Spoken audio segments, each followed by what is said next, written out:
Assalamualaikum warahmatullahi wabarakatuh. Perkenalkan, kami dari kelompok 4 yang beranggotakan saya, Jabar Bumi Ramadan, Andia Rahmadania, Afal Munggaran, dan terakhir Farhan Maulana. Di sini kami akan menjelaskan mengenai asas-asas perjanjian pada umumnya yang diberlakukan pada asuransi. Asas hukum perjanjian pada umumnya yang menguasai perjanjian asuransi berdasarkan pasal 1 Kitab Undang-Undang Hukum Dagang. Ketentuan umum perjanjian dalam KUH Perdata dapat pula berlaku dalam perjanjian asuransi sebagai perjanjian khusus. Dengan demikian, para pihak tunduk pada beberapa ketentuan dalam KUH Perdata. Asas-asas yang terdapat dalam hukum perjanjian sebagaimana diatur dalam KUH Perdata perlu diperhatikan. Adapun asas-asas yang lahir dari ketentuan KUH Perdata tersebut terdapat pada slide berikutnya. Yang pertama, ada asas lex specialis derogat legi generalis. Adalah prinsip hukum yang berarti bahwa aturan khusus atau lex specialis mengesampingkan aturan umum atau bisa disebut lex generalis. Dalam konteks ini, KUHD atau Kitab Undang-Undang Hukum Dagang yang mengatur tentang perjanjian asuransi memiliki kedudukan lebih khusus dan lebih diutamakan dibandingkan dengan aturan umum yang terdapat dalam KUH Perdata terkait perjanjian pada umumnya. Asas lex specialis derogat legi generali secara eksplisit diformulasikan sebagai ketentuan normatif dalam pasal 1 Kitab Undang-Undang Hukum Dagang dengan rumusan sebagai berikut. Kitab Undang-Undang Hukum Perdata, sepanjang tidak dilakukan penyimpangan, menurut kitab ini berlaku juga terhadap hal-hal yang dibicarakan dalam kitab ini. Selain itu, dalam pasal 63 ayat 2 Kitab Undang-Undang Hukum Pidana pun ada ketentuan serupa yang berbunyi jika suatu perbuatan yang masuk dalam suatu aturan pidana yang umum diatur pula dalam aturan pidana yang khusus, maka hanya yang khusus itulah yang dikenakan. Hubungan antara KUHD dengan KUH Perdata sebagai perjanjian adalah bahwa kedua undang-undang tersebut mengatur perjanjian, namun KUHD lebih khusus mengatur tentang perjanjian asuransi yang merupakan bagian dari hukum dagang, sedangkan KUH Perdata mengatur perjanjian secara umum. Jadi, apabila ada ketentuan yang berbeda antara kedua undang-undang ini, maka yang lebih spesifik mengatur perjanjian asuransi, yaitu KUHD, yang akan diterapkan.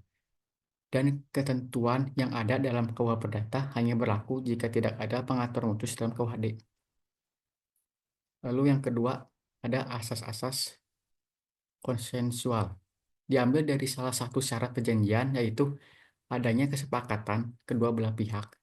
Orang tidak dapat dipaksa untuk memberikan kesepakatannya. Sepakat yang diberikan dengan paksa adalah contradiction interminis. Adanya paksaan menunjukkan tidak adanya sepakat yang mungkin dilakukan oleh pihak lain. Kesepakatan memberikan pilihan kepada para pihak untuk setuju atau tidak setuju, mengingatkan diri pada perjanjian dengan akibat hukumnya.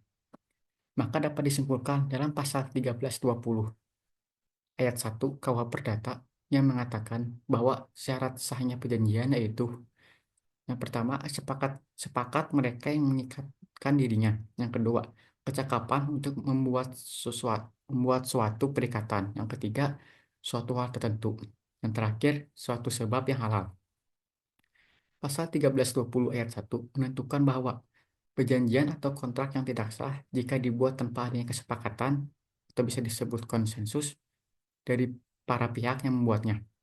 Selain paksaan, cacatnya kesepakatan dapat terjadi karena kekeliruan dan, kesalahan. Lalu ada asas kebebasan berkontrak. Dapat disimpulkan dari ketentuan pada pasal 1338 ayat 1 KUH Perdata yang menyatakan bahwa semua perjanjian yang dibuat secara sah berlaku sebagai undang-undang bagi mereka yang membuatnya.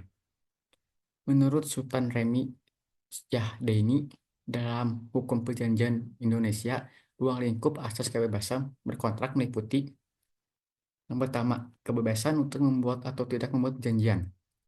Yang kedua, kebebasan memilih pihak dalam perjanjian. Ketiga, kebebasan menentukan isi perjanjian. Yang keempat, kebebasan menentukan objek perjanjian. Yang kelima, kebebasan menentukan bentuk perjanjian. Yang terakhir, kebebasan menerima atau mengimpangi ketentuan hukum yang bersifat opsional. Sumber dari kebebasan berkontrak adalah kebebasan individu. Sebagai titik tolaknya adalah kepentingan individu pula. Dengan demikian, dapat dipahami bahwa kebebasan individu memberikan kebebasan untuk berkontrak tanpa sepakat dari salah satu pihak yang membuat perjanjian. Maka perjanjian yang dibuat dapat dibatalkan. Kebebasan berkontrak sebagaimana diketahui dalam ketentuan pasal 1338 ayat 1 KUH Perdata menyatakan bahwa semua kontrak perjanjian yang dibuat secara sah pasal 1320 KUH Perdata berlaku sebagai undang-undang bagi mereka yang membuatnya. Pasal 1320 ayat 1 menentukan bahwa perjanjian atau kontrak yang tidak sah apabila dibuat tanpa adanya kesepakatan atau bisa disebut konsensus dari para pihak yang membuatnya. Ketentuan tersebut memberikan petunjuk bahwa hukum perjanjian dikuasai oleh asas konsensualisme. Dengan kata lain, asas kebebasan berkontrak dibatasi oleh asas konsensualisme. Demikian pula berdasarkan pasal 1320 ayat 2, kebebasan untuk membuat perjanjian dibatasi oleh kecakapannya untuk membatasi perjanjian. Berdasarkan pasal 1320 ayat 4, para pihak tidak bebas untuk membuat perjanjian yang menyangkut klausa yang dilarang oleh undang-undang, bertentangan dengan kesusilaan, atau bertentangan dengan ketertiban umum dengan ancaman batal demi hukum. Selanjutnya akan dilanjutkan oleh rekan saya.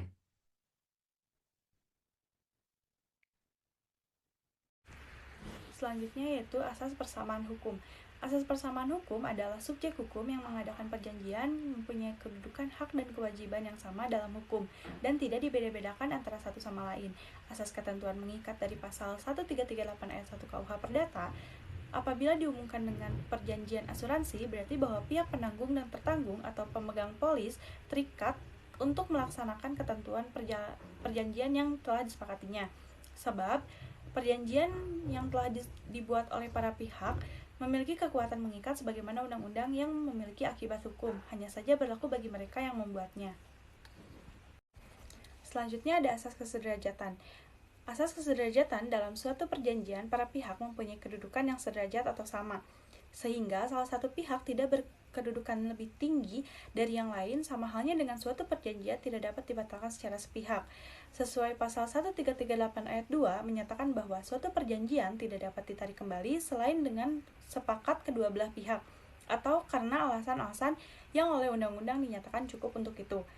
Karena jelas di dalam pasal 1338 ayat 2 tidak dapat membatalkan perjanjian secara sepihak apabila tidak dimintakan ke pengadilan. Apabila perjanjian tersebut dapat dibatalkan secara sepihak, maka nilai dari asas kesederajatan ini tidak memberikan perlindungan atas hak-hak yang dijamin oleh hukum, dan perlindungan itu sendiri pada akhirnya kurang, bahkan tidak memberikan manfaat setiap individu. Karena pada dasarnya setiap orang sesuai dengan asas kesederajatan memiliki kedudukan dan perlakuan yang sama di hadapan hukum. Selanjutnya ada asas ketentuan mengikat. Asas ketentuan mengikat dari pasal 1338 ayat 1 KUH Perdata, apabila dihubungkan dengan perjanjian asuransi, berarti bahwa pihak penanggung dan tertanggung atau pemegang polis terikat untuk melaksanakan ketentuan perjanjian yang telah disepakatinya. Sebab perjanjian yang telah dibuat oleh para pihak memiliki kekuatan mengikat sebagaimana undang-undang yang memiliki akibat hukum, hanya saja berlaku bagi mereka yang membuatnya. Asas ini juga disebut sebagai pengikatnya suatu perjanjian, yang berarti para pihak yang membuat perjanjian itu terikat pada kesepakatan perjanjian yang telah mereka perbuat. Dengan kata lain, perjanjian yang diperbuat secara sah berlaku seperti berlakunya undang-undang bagi para pihak yang membuatnya. Asas pacta sunt servanda ini terdapat dalam ketentuan pasal 1338 ayat 1 dan ayat 2 KUH Perdata yang menyatakan semua perjanjian yang dibuat secara sah berlaku sebagai undang-undang bagi mereka yang membuatnya.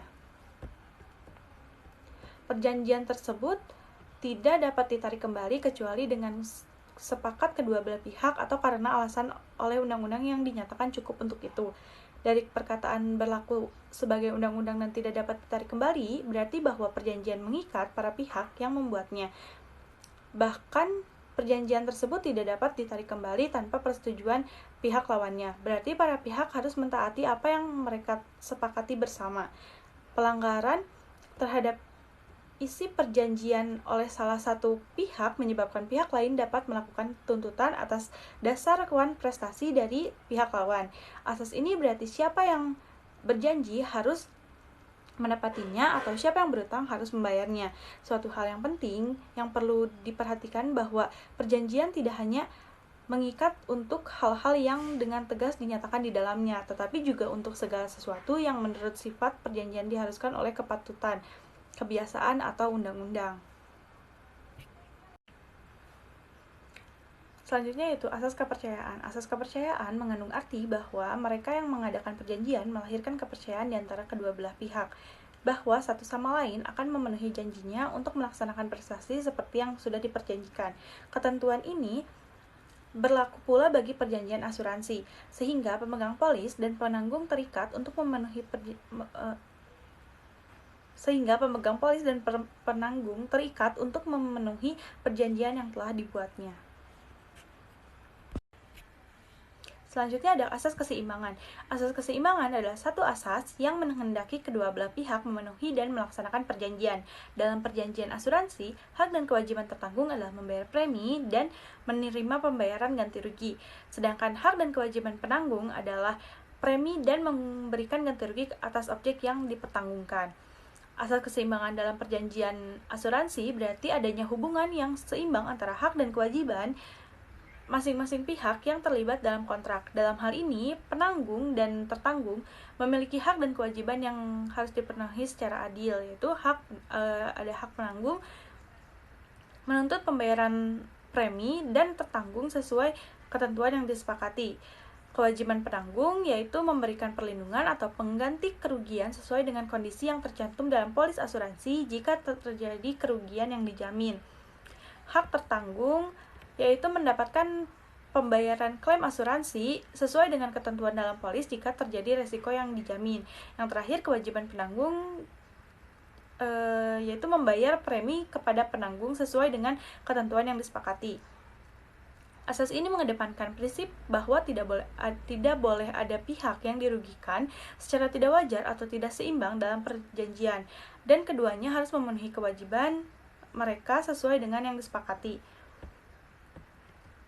Hak dan kewajiban dalam setiap perjanjian, termasuk perjanjian asuransi, harus ada keseimbangan antara hak dan kewajiban masing-masing pihak. Pasal 246 KUHD atau Kitab Undang-Undang Hukum Dagang dan prinsip-prinsip dalam perjanjian asuransi mengatur kewajiban yang harus dipenuhi oleh kedua belah pihak. Jika salah satu pihak gagal memenuhi kewajibannya, misalnya tertanggung tidak membayar premi, maka hak pihak lainnya atau penanggung untuk memberikan pertanggungan atau klaim akan terhambat atau tidak berlaku. Lalu selanjutnya ada prinsip indemnitas. Prinsip indemnitas adalah prinsip dasar dalam asuransi yang menyatakan bahwa tujuan dari asuransi adalah untuk mengembalikan tertanggung ke posisi finansial yang setara dengan kondisi sebelum terjadinya kerugian, bukan untuk memberikan keuntungan lebih. Artinya, nilai klaim yang diberikan kepada tertanggung tidak boleh melebihi nilai kerugian yang sebenarnya dialami oleh tertanggung. Tujuan prinsip indemnitas yaitu menjamin bahwa pihak yang mengalami kerugian yaitu tertanggung hanya akan mendapatkan ganti rugi yang sesuai dengan nilai kerugian yang dialami dan tidak bisa menguntungkan secara berlebihan dari klaim tersebut. Selanjutnya akan dilanjutkan oleh rekan saya. Selanjutnya ada asas kepastian hukum. Asas kepastian hukum yang tercermin dalam pasal 1338 ayat 1 KUH Perdata adalah prinsip yang menyatakan bahwa perjanjian yang sah dan dibuat oleh pihak-pihak yang bersepakat akan mengikat mereka secara hukum. Artinya begitu perjanjian itu sah, maka ketentuan yang disepakati oleh para pihak tersebut harus dipatuhi dan dapat dilaksanakan secara hukum. Yang pertama, kepastian hukum. Kepastian hukum berarti bahwa setiap perjanjian yang sah yang dibuat oleh dua pihak atau lebih akan memiliki kekuatan hukum yang mengikat dengan berlaku seperti undang-undang bagi pihak yang membuatnya. Dengan kata lain, tidak ada pihak yang bisa menghindar dari kewajiban yang tercantum dalam perjanjian. Pasal ini memberikan kepastian kepada pihak dalam perjanjian bahwa hak dan kewajiban mereka adalah jelas dan pasti. Jika salah satu pihak tidak dapat memenuhi kewajibannya sesuai dengan perjanjian, pihak lainnya dapat meminta pemenuhan kewajiban melalui saluran hukum. Yang kedua ada Pacta sunt servanda, adalah prinsip yang menyatakan bahwa perjanjian yang sah harus dipatuhi oleh pihak-pihak yang membuatnya. Pasal 1338 ayat 1 memberikan landasan hukum yang kuat untuk prinsip ini. Karena perjanjian yang sah memiliki kekuatan hukum yang mengikat, hal ini memastikan bahwa perjanjian yang telah disepakati oleh para pihak tidak bisa diubah atau diabaikan tanpa persetujuan pihak lainnya. Yang ketiga ada implikasi asas kepastian hukum. Para pihak yang terlibat dalam perjanjian memiliki kepastian mengenai kewajiban mereka dan dapat menuntut pemenuhan perjanjian jika ada salah satu pihak yang tidak memenuhi kewajibannya. Perjanjian yang sah tidak hanya berlaku antara para pihak yang membuatnya, tetapi juga dapat dijadikan dasar untuk tindakan hukum, termasuk gugatan atau pemenuhan kewajiban berdasarkan apa yang telah disepakati dalam perjanjian. Pemberian kepastian hukum juga berarti bahwa pihak yang terlibat dalam perjanjian dapat merencanakan tindakan mereka di masa depan dengan lebih aman. Karena mereka tahu bahwa perjanjian yang telah mereka buat bersifat mengikat dan memiliki konsekuensi hukum. Perjanjian sebagai figur hukum harus mengandung kepastian hukum. Kepastian ini terungkap dari kekuatan mengikatnya perjanjian, yaitu sebagai undang-undang bagi mereka yang membuatnya.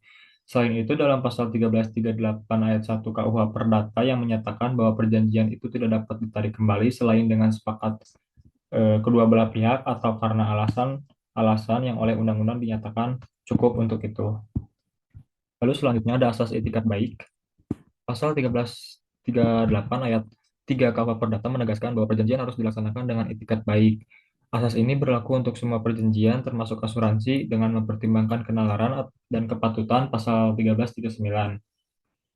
Itikat baik yang dimaksud bersifat objektif bukan subjektif agar tidak menimbulkan perbedaan persepsi antara para pihak. Pasal 1339 juga menegaskan bahwa perjanjian mengikat tidak hanya pada hal-hal yang dinyatakan secara tegas, tetapi juga pada segala sesuatu yang diperlukan berdasarkan kepatutan, kebiasaan, atau juga hukum. Hubungan antara asas itikat baik di pasal 1338 ayat 3 KUH Perdata dan pasal 251 KUHD. Kedua pasal ini memiliki kesamaan, yaitu mewajibkan para pihak untuk bertindak dengan itikat baik dalam perjanjian mereka, baik itu perjanjian sipil dalam KUH Perdata maupun perjanjian dagang dalam KUHD. Pasal 1338 ayat 3 menekankan itikat baik dalam konteks umum seluruh perjanjian yang dibuat oleh para pihak, baik dalam perjanjian sipil maupun dagang. Pasal 251 KUHD memberikan penekanan khusus pada hukum dagang yang menegaskan bahwa dalam hubungan bisnis, tindakan atau perjanjian yang dilakukan tanpa itikat baik dapat menimbulkan akibat hukum dan tindakan yang curang atau tidak adil dapat dibatalkan atau dipertanyakan.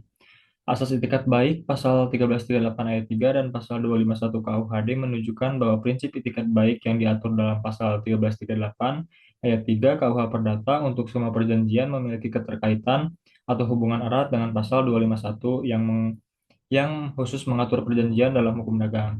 Keduanya mengharuskan pihak-pihak dalam suatu perjanjian untuk bertikat dengan itikat baik, dan apabila salah satu pihak bertindak dengan itikat buruk, misalnya melakukan penipuan atau penyembunyian fakta, maka tindakan tersebut dapat dipertanyakan atau dibatalkan berdasarkan prinsip hukum yang berlaku. Implikasi dalam perjanjian asuransi, misalnya jika penanggung atau tertanggung bertindak dengan itikat buruk, seperti menyembunyikan informasi penting atau memberikan informasi yang palsu, maka perjanjian tersebut bisa dibatalkan atau pihak yang dirugikan bisa meminta pertanggungjawaban hukum. Dalam perjanjian bisnis, menurut pasal 251 KUHD, tindakan atau perjanjian yang didasarkan pada itikat buruk, seperti penipuan dalam kontrak jual beli atau penghindaran kewajiban, bisa dibatalkan atau dikenal tindakan hukum sesuai dengan ketentuan yang berlaku. Lalu ada asas kepatutan. Asas kepatutan dalam pasal 1339 KUH Perdata dapat dikaitkan dengan POJK yang mengatur kepatutan dalam perjanjian seperti POJK nomor 77 garing POJK.01 garing 2016 tentang layanan pinjam. Asas kepatutan adalah asas yang berkaitan dengan ketentuan isi perjanjian yang diharuskan oleh kepatutan berdasarkan sifat perjanjiannya. POJK adalah peraturan yang mengatur kepatutan dalam perjanjian. Pasal 1339 KUH Perdata mengatur asas kepatutan yang berkaitan dengan isi perjanjian, kebiasaan, dan ketentuan perundang-undangan yang berlaku. Pasal 1338 KUH Perdata mengatur asas kebebasan berkontrak, yaitu kesepakatan yang dibuat sesuai dengan undang-undang berlaku sebagai undang-undang bagi mereka yang membuatnya. Pasal 1338 ayat 3 KUH Perdata mengatur asas keadilan, yaitu perjanjian yang telah disepakati oleh para pihak harus dilaksanakan sesuai dengan asas kepatutan dan keadilan. Lalu ada asas-asas dalam Undang-Undang Nomor 40 Tahun 2014 tentang perasuransian. Ketentuan pasal 251 KUHD tidak dapat berdiri sendiri dan harus tetap menggunakan prinsip-prinsip dalam perikatan secara umum yang tertuang dalam ketentuan-ketentuan dalam KUH Perdata, yakni ketentuan pasal 1320, pasal 1336, 1337, pasal 1338, dan pasal 1774. Sedangkan secara khusus yang telah diatur dalam undang-undang antara lain Undang-Undang Nomor 8 Tahun 1999 tentang Perlindungan Konsumen dan Undang-Undang Nomor 40 Tahun 2014 tentang perasuransian. Asas-asas perjanjian asuransi secara umum, perjanjian asuransi mempunyai syarat-syarat umum dalam perjanjian. Di samping itu, perjanjian asuransi juga harus memenuhi asas-asas tertentu yang mewujudkan sifat atau ciri khusus dari perjanjian asuransi itu sendiri. Adapun asas-asas yang harus dipenuhi dalam perjanjian asuransi adalah yang pertama, prinsip kepentingan, yang kedua, prinsip ganti rugi, yang ketiga, prinsip itikat baik, dan yang keempat, prinsip subrogasi. Berdasarkan ketentuan tersebut, dapat dipahami bahwa setiap calon tertanggung sebelum menutup perjanjian asuransi mempunyai kewajiban untuk memberitahukan kepada calon penanggung semua fakta yang diketahuinya atau apakah akan menutup perjanjian asuransi atau tidak. Bahkan apakah calon penanggung akan menutup dengan syarat-syarat yang sama atau tidak. Kewajiban pemberitahuan itu yang utama adalah yang menyangkut fakta-fakta yang sudah diketahui oleh calon penanggung atau fakta-fakta yang seharusnya diketahui oleh calon penanggung. Selain itu juga, penanggung diwajibkan untuk memberitahukan kepada calon tertanggung tentang adanya kewajiban untuk memberi keterangan lengkap mengenai resikonya. Lalu, asas-asas dalam kewajiban untuk memberikan keterangan atau informasi tersebut memang seharusnya tidak dikumpulkan pada pihak tertanggung saja, melainkan juga menjadi kewajiban pihak penanggung. Baik pertanggung maupun penanggung seharusnya saling memberikan keterangan atau informasi yang benar, yang artinya akan dicantumkan dalam polis asuransi. Apabila hal tersebut dapat terpenuhi, maka etikat baik yang sempurna itu sudah pasti akan terwujud. Pemahaman umum dalam ketentuan pasal 251 KUHD berdasarkan praktik perjanjian memang hanya memberikan kewajiban tersebut secara sepihak, sehingga kepada pertanggung dapat berakibat ditolaknya klaim asuransi. Namun, untuk memberikan keseimbangan dalam hukum tertanggung, telah dilindungi dengan UU 8 tahun 1999, dapat mempertegas bahwa tertanggung yang dalam hal ini selaku konsumen mempunyai hak untuk memperoleh informasi dan keterangan yang benar atas barang dan atau jasa yang akan digunakan. Dalam hal ini, asuransi, sebagaimana ketentuan pasal 4 huruf B, yang memberikan hak untuk memilih barang dan atau jasa, serta mendapatkan barang atau jasa tersebut sesuai dengan nilai, tukar, dan kondisi, serta jaminan yang dijanjikan pasal 4 huruf C, hak atas informasi yang benar, jelas, dan jujur. Mengenai kondisi dan jaminan barang atau jasa dan pasal 4 huruf D, hak untuk didengar pendapat dan keluhannya atas barang dan jasa yang digunakan dengan adanya Undang-Undang Perlindungan Konsumen, maka diharapkan tertanggung sebagai konsumen dapat memperoleh penerapan asas etikat baik yang sempurna dengan penanggung pelaku usaha. Selanjutnya akan dijelaskan oleh rekan saya Farhan. Asas dalam perundang-undangan lainnya. Yang pertama ada asas indemnitas. Asas indemnitas adalah satu asas utama dalam perjanjian asuransi, karena merupakan asas yang mendasari mekanisme kerja dan memberi arah tujuan dari perjanjian asuransi itu sendiri. Perjanjian asuransi mempunyai tujuan utama dan spesifik ialah untuk memberi suatu ganti kerugian kepada pihak tertanggung oleh pihak penanggung. Pengertian kerugian itu tidak boleh menyebabkan posisi keuangan pihak tertanggung menjadi lebih diuntungkan dari posisi sebelum menderita kerugian. Jadi, terbatas pada keadaan awal atau posisi awal. Artinya hanya mengembalikannya pada posisi awal. Dan pada pasal 108 Kitab Undang-Undang Hukum Dagang mengenai kepentingan mengaturnya dalam dua pasal, yaitu pasal 250 dan pasal 268. Pada pasal 250 berbunyi apabila seseorang telah mengadakan suatu pertanggungan untuk diri sendiri, atau apabila seseorang yang untuknya telah diadakan suatu pertanggungan. Pada saat diadakannya pertanggungan itu, tidak mempunyai suatu kepentingan terhadap barang yang dipertanggungkan itu, maka si penanggung tidaklah diwajibkan menggantikan ganti rugi. Dan dalam pasal 268 berbunyi, suatu pertanggungan dapat mengenai segala kepentingan yang dapat dimilaikan dengan uang, dapat diancam oleh suatu bahaya, dan tidak dikecualikan oleh undang-undang. Jadi, pada hakikatnya, setiap kepentingan itu dapat diasuransikan, dipertanggungan, baik kepentingan yang bersifat kebendaan atau kepentingan yang bersifat hak, sepanjang memenuhi syarat yang diminta oleh pasal 268 tersebut di atas. Hal ini tidak lagi mencukupi karena kepentingan yang diasuransikan tidak lagi terbatas pada kepentingan yang dapat dinilai dengan uang sebagaimana halnya dengan jiwa seseorang. Kebutuhan masyarakat telah jauh melampaui kebutuhan terhadap asuransi kebakaran semata untuk mempertanggungjawabkan kepentingan mereka mengingat risiko-risiko yang timbul kemudian melahirkan kebutuhan terhadap jenis-jenis asuransi baru.